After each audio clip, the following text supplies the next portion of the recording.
আসসালামু আলাইকুম। সকলে ও দেশবাসী শুনে যাবেন, আজকে আমি আপনাদের সামনে ভিউজ পাওয়ার জন্য আসিনি। প্রতিদিন ভিউজ পাওয়ার লোভেও আসি, কিন্তু আজকে ভিউজ পাওয়ার লোভে আসিনি। আমাদের প্রাণপ্রিয় বাংলাদেশের সুনামধন্য সৈয়দ মোহাম্মদ ফয়জুল করিম শায়েকের চরমনায়ের বিরুদ্ধে কিছু মুনাফিকেরা দুষ্কৃতি ছড়াচ্ছে, মিথ্যা অপবাদ দিচ্ছে, এবং আমি গোটা কৌমি উলামাই কেরামের ইজ্জত রক্ষার জন্য দুটো কথা বলতে এসেছি।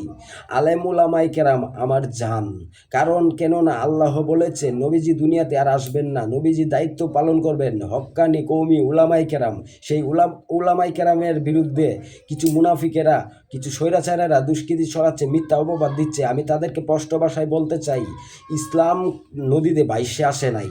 শুধু তা না, চরমনায়ের সেনারা সারা বাংলাদেশে আছে। যদি হুঙ্কার দেয় আপনারা পালাবার জায়গা পাবেন না। তাই আদবের সাথে বলতেছি, ভালো হয়ে যান, ভালো হতে পয়সা লাগে না।